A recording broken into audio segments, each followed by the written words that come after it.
As I prepare myself to confront the people who stood by in silence, a wave of emotions floods over me. Fear, anger, but also determination. I've spent so much of my life locked in the shadows of other people's choices, wondering if my voice would ever be strong enough to break through. The road to this moment hasn't been easy. Every step I've taken has required me to wrestle with the fear of rejection, the weight of betrayal, and the overwhelming pain of realizing that the people I loved most chose silence over my safety. But this time it was different. This time, I'm choosing myself. Writing has been my anchor, a way to reclaim my story when words seemed too heavy to speak aloud. It's strange how words can hold such power, yet they feel so fragile when you're standing face to face with those who need to hear them. I've played this confrontation over and over in my mind, imagining every possible response: anger, denial, dismissal. The uncertainty terrifies me, but the weight of staying silent terrifies me more. Because silence is what allowed the abuse to continue. Silence is what gave power to those who sought to break me. And silence is what I have finally chosen to leave behind. I know that this conversation won't erase the past. It won't undo the pain or magically mend the fractured pieces of my soul. But it's not about erasing the past. It's about reclaiming my voice and finally being heard. For too long, I let others dictate the narrative of my life, painting me as the problem, the scapegoat, the one who needed to stay quiet to keep the peace. But what peace was ever kept by turning a blind eye to pain? In those moments leading up to the confrontation, I find myself reflecting on the complexity of family, the way it can simultaneously provide love and pain, shelter and betrayal. Growing up, I clung to the hope that things would get better, that if I were just good enough, the love I craved would be given freely. But that love always came with conditions, with expectations that required me to shrink myself, to erase my pain for the comfort of others. And now, as I prepare to stand before my aunt and uncle, I realize that this isn't just about confronting them.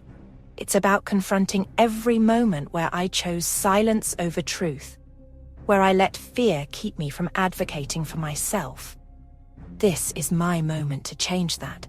But the road ahead feels uncertain, and the weight of their potential rejection looms heavy in my heart. What if they don't believe me? What if they dismiss my words, as so many others have done before? The doubts creep in like whispers in the night, but I refuse to let them paralyze me. Instead, I hold on to the moments of clarity, the moments when I felt the strength of my own voice. I remember the power I felt when I first wrote down my story, the catharsis of seeing my pain transformed into something tangible, something real. I remind myself that my voice matters, even if others refuse to hear it. Because this journey isn't just about them, it's about me.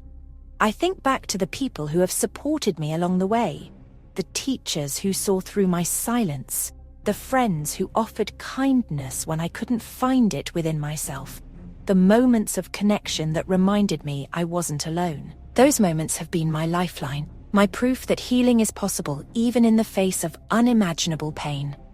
As I prepare to take this next step, I remind myself of how far I've come. There was a time when I couldn't even admit the truth to myself, let alone to anyone else. There was a time when the weight of my experiences felt too heavy to carry, when I believed that silence was the only way to survive. But now I know better. I know that healing requires confrontation, not just with others, but with myself. And so I take a deep breath and steady myself for what's to come. This journey has taught me that healing is not a straight line. It's a process of unraveling and rebuilding, of breaking down walls only to discover new ones waiting behind them. It's messy and painful, but it's also beautiful in its own way. Because with each step I take, I'm reminded of the strength that lies within me, the strength to face my past, to reclaim my story, and to build a future on my own terms. The days leading up to my visit with my aunt and uncle were filled with moments of doubt and determination.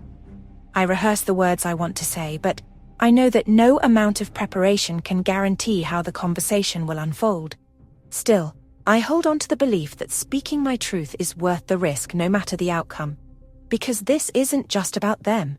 It's about me reclaiming my power, about proving to myself that I am no longer defined by the silence of others.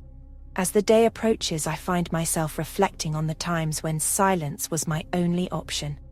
I think back to the little girl who felt invisible, who learned to smile through the pain because she believed that was the only way to survive.